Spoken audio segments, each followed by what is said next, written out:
తెలంగాణలో బాణుడు బగబగలాడుతున్నాడు. రాష్ట్ర వ్యాప్తంగా ఎండల తీవ్రత పెరుగుతుండటంతో ప్రజలు అల్లాడిపోతున్నారు. పలు జిల్లాల్లో గరిష్ట ఉష్ణోగ్రతలు రికార్డు స్థాయిలో నమోదవుతుండటంతో వాతావరణ శాఖ అత్యంత కీలకమైన హెచ్చరికలను జారీ చేసింది. ముఖ్యంగా నేడు రేపు ఉమ్మడి ఆదిలాబాద్, ఖమ్మం, మహబూబ్నగర్, నిజామాబాద్, జగిత్యాల, రాజన్న, సిరిసిల్ల, మేడ్చల్, మల్కాజ్గిరి, హైదరాబాద్ జిల్లాలకు ఆరెంజ్ అలర్ట్ ప్రకటించారు.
డిలిమిటేషన్ పై కవిత ఘాటు వ్యాఖ్యలు. తెలంగాణ 3.13% వాటా తగ్గితే ఉద్యమం తప్పదు. మహిళా బిల్లును ఓబీసీ కోటాతో ముడిపెట్టాలని డిమాండ్.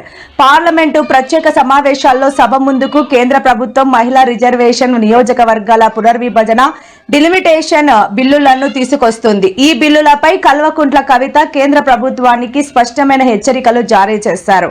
దేశవ్యాప్తంగా నియోజకవర్గాల సంఖ్య పెంచే ప్రక్రియలో తెలంగాణ రాజకీయ ప్రాతినిధ్యం తగ్గితే సహించేది లేదని, తెలంగాణ గొంతు నొక్కే ప్రయత్నం చేస్తే ప్రజలు రోడ్లపైకి వస్తారని ఆమె హెచ్చరించారు. తెలంగాణ జై Bharat. Today is a big day for women of this nation.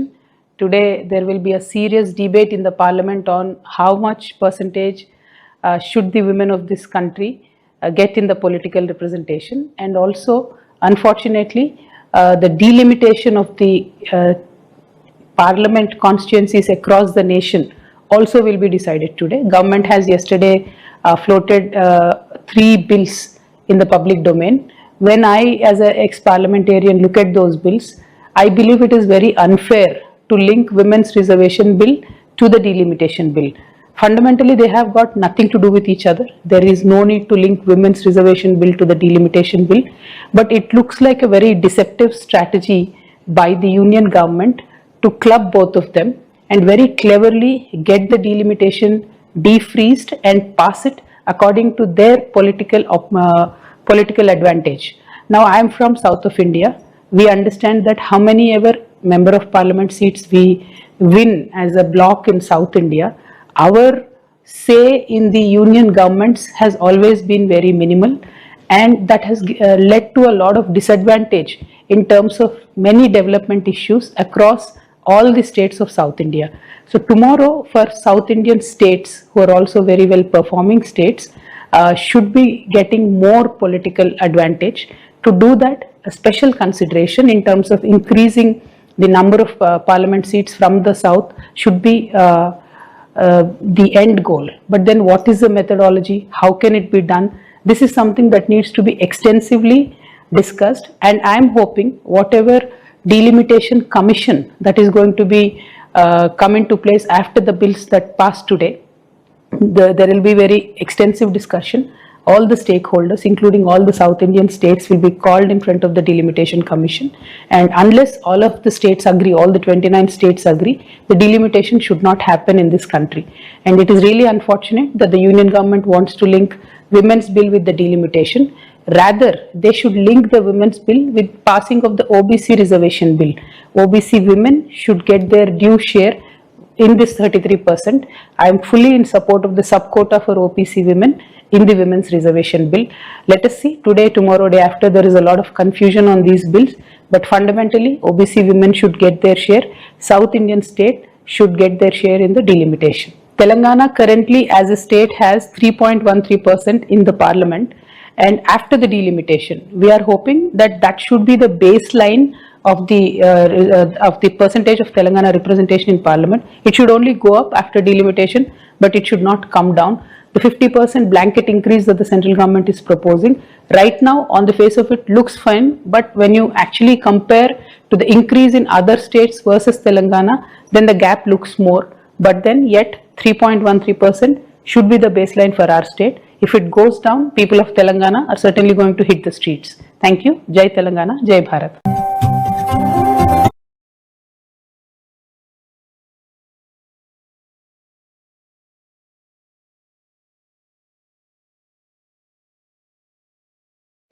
తెలంగాణలో 97.10% కుల సర్వే పూర్తి అయిందని త్వరలోనే నివేదిక విడుదల చేస్తామని మంత్రి పొన్నం ప్రభాకర్ వెల్లడించారు.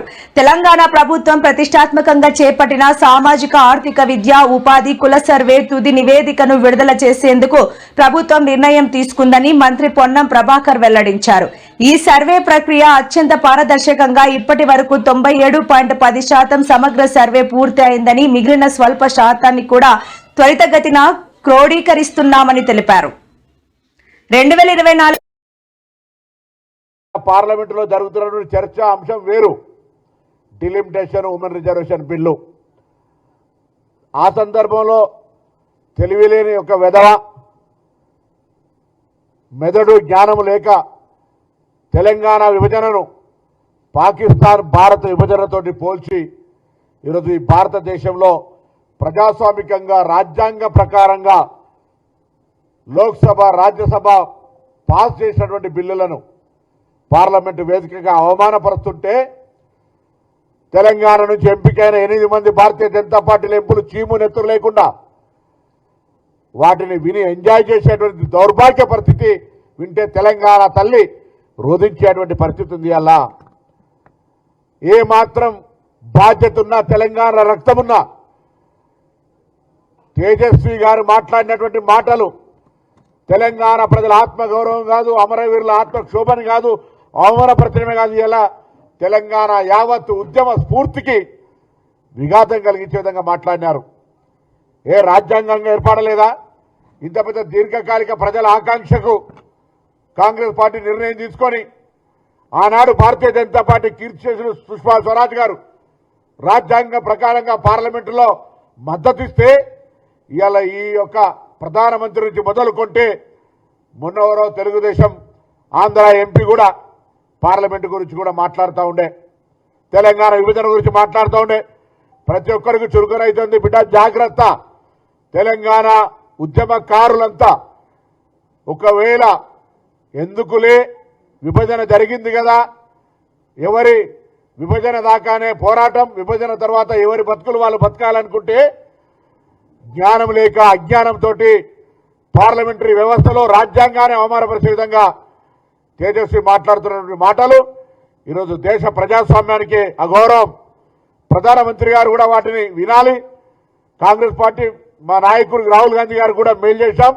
అది పార్లమెంట్లో తొలగించేదాకా, ఆ పార్లమెంటు రికార్డుల నుంచి ఆ పదాలు తొలగించేదాకా డిమాండ్ చేయాలని కూడా కోరుతా.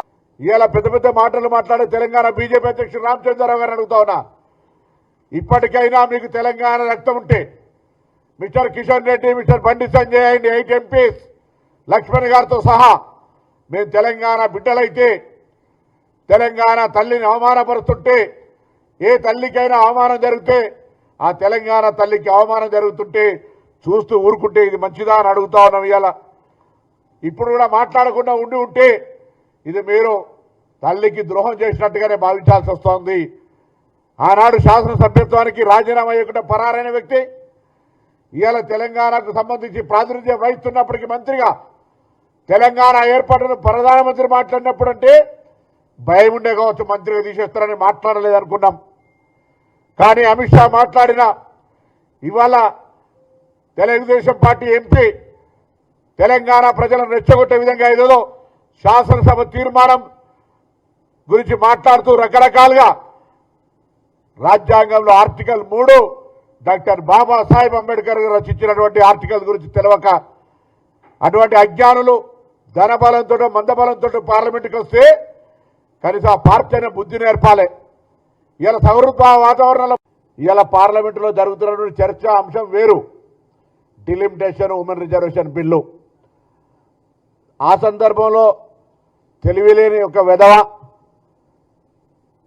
మెదడు ఎన్నికల్లో తాము 100 కోట్లు ఖర్చు పెట్టామని, ఆ డబ్బులు ఇస్తే తన తండ్రి ఎమ్మెల్యే పదవికి రాజీనామా చేస్తారని తెలుగుదేశం పార్టీ ఎమ్మెల్యే ఆదిమూలం కుమారుడు సుమన్ అల్టిమేటం ప్రకటించారు.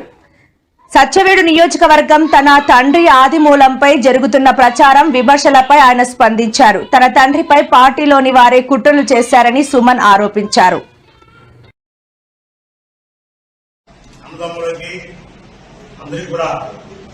నమస్కారాలు, పదాభివందనాలు తెలియజేసుకుంటూ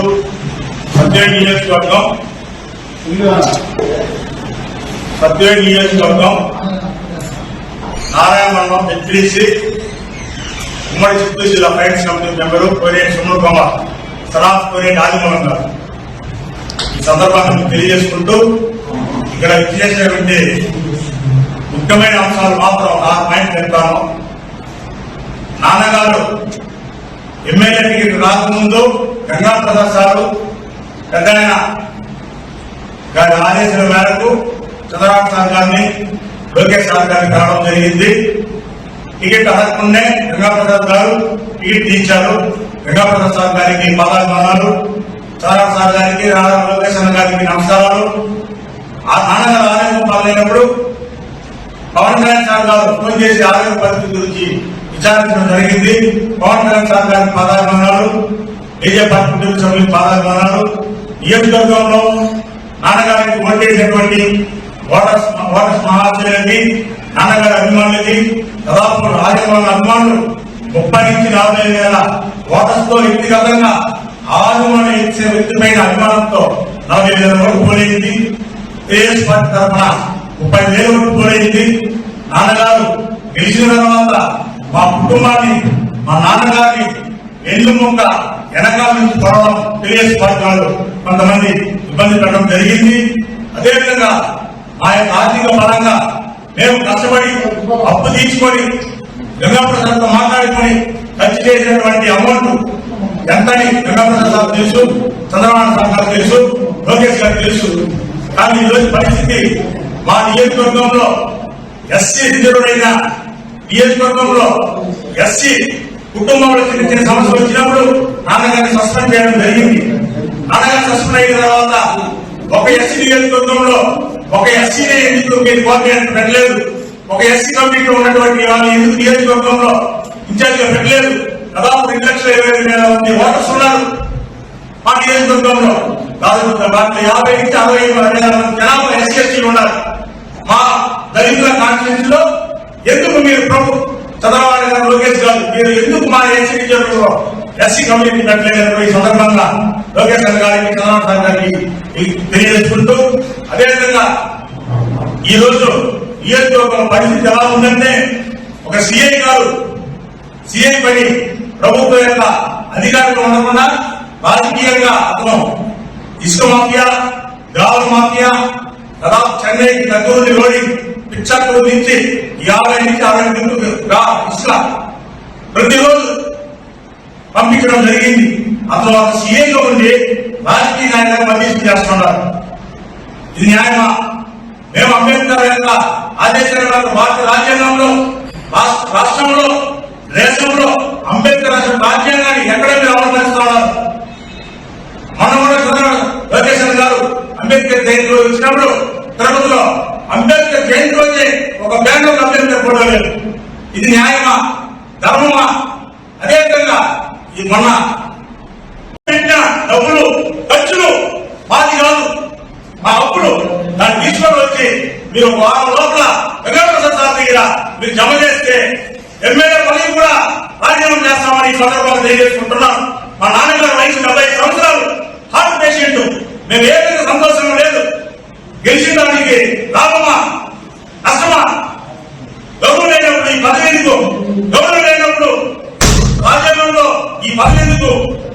పార్టీలో మాకు ఇది ఏ గౌరవం ఉంది?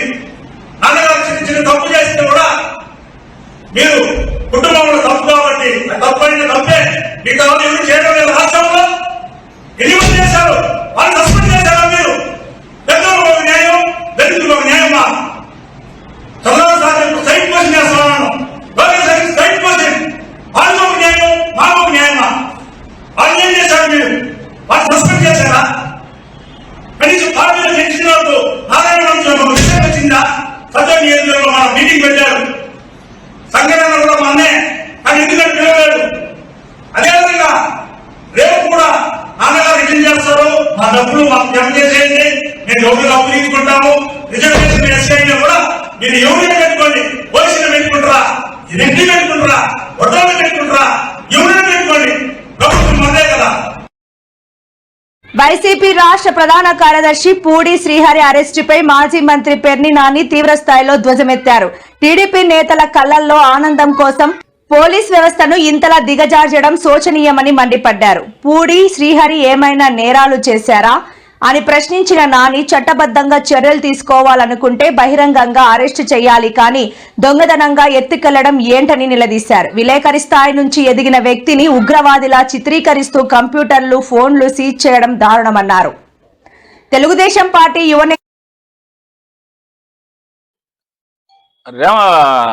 రేణుకా చౌదరి గారు వైసీపీ కుక్కలన్నీ మరుగునా అమరావతి ఆగదు, అమరావతి ఆపలేరు అని. అసలు నేనేది ఏంటంటే పసుపు రక్తం ప్రవహిస్తున్నటువంటి ఎన్ని సంస్కారాలు లేని మృగాలు వాగినా అసలు ఎవడో వైసీపీ వాడు ఆపాల్సిన పని లేదు, వైసీపీ కుక్కలు ఆపాల్సిన పని లేదు. రేపు మామూలుగా 30 రోజులు, నెల రోజులు దాటితే 4 శినికలు పడితే అది ఆగిపోద్ది అమరావతి. తల్లి అమ్మా, వైసీపీ కుక్కలా పక్కలా రేపు ఇంకో 30 రోజులు దాటితే 4 శినికలు పడితే అది ఆగిపోద్ది. జర్నలిస్టులను ఇలా వేధించడం అనేది కరెక్ట్ కాదు. ముఖ్యంగా ఉత్తరాంధ్ర ప్రాంతం నుంచి, వెనుకబడ్డ ప్రాంతం నుంచి వచ్చిన మాలాంటి వాళ్ళకి ఎవరో ఒకరు పైకి లాగుతుంటారు. ఇప్పుడు ఏ దశాబ్దానికో లేకపోతే ఏ శతాబ్దానికో ఏ అర్ధ శతాబ్దానికో ఒక నాయకుడు మాలాంటి వాళ్ళని ఎవరో గుర్తించి పైకి లాగుతున్నప్పుడు మాలాంటి వాళ్ళని ఇట్లా హెరాస్ చేయడం అనేది ఇబ్బందికరంగా ఉంది. సో నేను ఆత్మవిశ్వాసంతో ఉన్నాను, ధైర్యంగా ఉన్నాను. ఎందుకంటే జగన్ గారు వెనకాతలు నడిచినప్పుడు టీడీపీకి వర్కింగ్ ప్రెసిడెంట్ అయ్యారా? చంద్రబాబు నాయుడు గారు స్లీపింగ్ పేషెంటా? అమరావతిలో రాష్ట్రం అంతా బాగా చంద్రబాబు నాయుడు గారు దోచుకునే పనిలో బాగా బిజీగా ఆయన ఆ పనిలో ఉన్నాడు కాబట్టి పార్టీ నడపడానికి వర్కింగ్ పేషెంట్ గా ఈయన పని చేయమని ఈయన పెట్టుంటారులేండి. అంతకుమించి వేరే ఏముంటది? ఆయన నిద్రపోతున్నాడు స్లీపింగ్ పేషెంట్, ఈయన వర్కింగ్ పేషెంట్. ఆయన బాగా మూటలు కట్టుకునే పనిలో బిజీగా ఉంటాడు చంద్రబాబు నాయుడు. నేత మంత్రి నారా లోకేష్ భవిష్యత్తులో ఆంధ్రప్రదేశ్ ముఖ్యమంత్రి కావడానికి అన్ని విధాలా అర్హుడని పిఠాపురం మాజీ ఎమ్మెల్యే వర్మ సంచలన వ్యాఖ్యలు చేశారు. లోకేష్ కన్నా ముఖ్యమంత్రి పీఠాన్ని అధిరోహించడానికి అర్హుడైన మరో నాయకుడు ఎవరు ఉన్నారంటూ ఆయన ఎదురు ప్రశ్నించారు. గత ఎన్నికల్లో యువగలం పాదయాత్ర ద్వారా కుప్పం నుంచి ఇచ్చాపురం వరకు పర్యటించి కుప్పకూలిన స్థితిలో ఉన్న టీడీపీని మళ్లీ నిలబెట్టి అధికారంలోకి తీసుకురావడంలో లోకేష్ పాత్ర వెలకట్టలేనిదని వర్మ కొనియాడారు.